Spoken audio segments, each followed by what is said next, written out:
दोस्तों नमस्कार। Yes yes law classes में आपका हार्दिक स्वागत है। आज हम दो मुख्य टॉपिक पर चर्चा करने जा रहे हैं, जिसमें पहला टॉपिक है प्रहार क्या है और दूसरा टॉपिक है प्रहार और हमला में अंतर क्या है। जिसमें आज हम पहला टॉपिक देखेंगे प्रहार।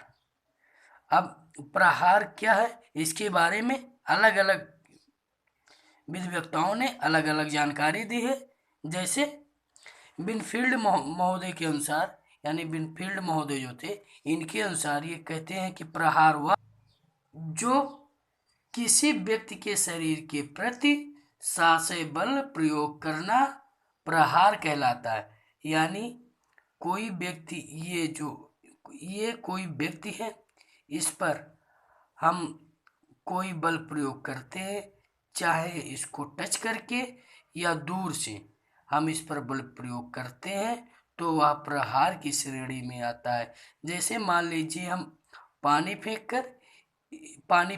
इसके ऊपर पानी फेंक देते हैं, तब भी ये प्रहार की ही श्रेणी में आता है, क्योंकि हम पानी फेंक कर इसको टच किए और उससे इसको हानि हुई। और दूसरा देखते हैं सामंत महोदय के अनुसार। जो सामंत महोदय हैं, ये क्या कहते हैं? सामंत महोदय कहते हैं कि बिना विधिक औचित्य के किसी व्यक्ति के शरीर के प्रति सासे या जानबूझकर बल प्रयोग करना प्रहार कहलाता है। अर्थात अगर हम इस व्यक्ति पर बल प्रयोग कर रहे हैं, लेकिन वो विधि के अनुसार, मतलब जैसे विधि के अनुसार बल प्रयोग ना करें, तो प्रहार की श्रेणी में आता है। अर्थात बिनफील्ड और सामंत महोदय के परिभाषाओं के अनुसार सार यह है कि जब एक व्यक्ति किसी दूसरे व्यक्ति के ऊपर बल का प्रयोग करता है और ऐसा व्यक्ति बिना किसी विधिपूर्ण आशय के बल का प्रयोग करता है, तो यह कहा जाता है कि ऐसे व्यक्ति का कार्य दूसरे व्यक्ति के प्रति संहार है या प्रहार है। दूसरे शब्दों में प्रहार या संप्रहार का तात्पर्य एक व्यक्ति दूसरे व्यक्ति के बल का प्रयोग करता है और दूसरे व्यक्ति को क्षतकारित करता है, तो ऐसे व्यक्ति को का कार्य दूसरे व्यक्ति के प्रति संप्रहार या प्रहार माना जाएगा। अब हम एग्जाम्पल देखते हैं। जैसे ए और बी, ये दो व्यक्ति हैं। अब ए का बी के ऊपर पानी फेंकना या थूकना या इसको मारना या हंसी हंसी में इसको ऊपर थप्पड़, मतलब हंसी हंसी में इसके ऊपर थप्पड़ रखना, और ये व्यक्ति बुरा मान जाए, यानी ए हंसी हंसी में बी के ऊपर थप्पड़ रखा या हाथ रखा और बी को बुरा लग गया, तो ये संप्रहार या प्रहार की श्रेणी में आता है। अर्थात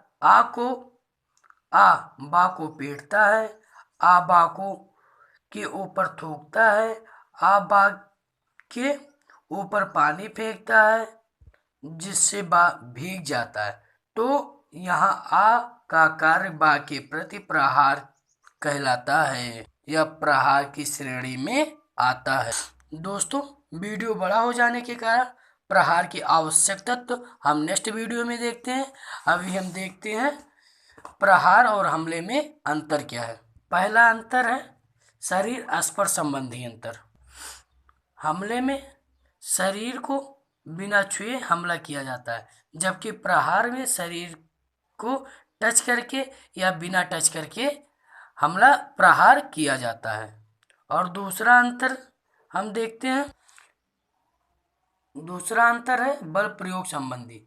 हमला में बल का प्रयोग नहीं किया जाता है, जबकि प्रहार में बल का प्रयोग किया जाता है।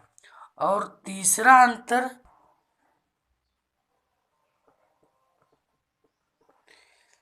अंतर है आपस में एक दूसरे में शामिल होने के प्रति अंतर। प्रहार और हमला।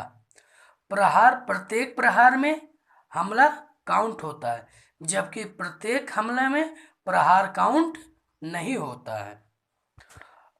और चौथा अंतर है पूर्व स्थित संबंधित। चौथा अंतर क्या है? पूर्व स्थित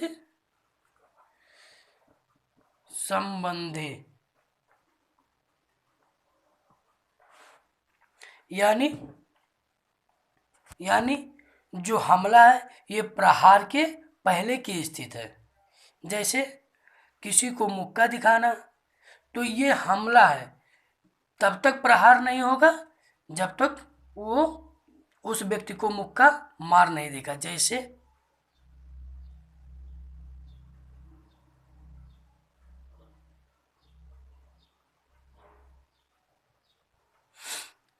ये व्यक्ति ए, ये व्यक्ति बी, अब ए बी को मुक्का दिखाता है लेकिन मारता नहीं है, तो ये सिर्फ और सिर्फ हमला कहा जाएगा, ना कि बी पर प्रहार कहा जाएगा। यानी कहने का मतलब हमला जो है ये प्रहार के पूर्व की स्थिति है और प्रहार जो है ये हमला के बाद की स्थिति है।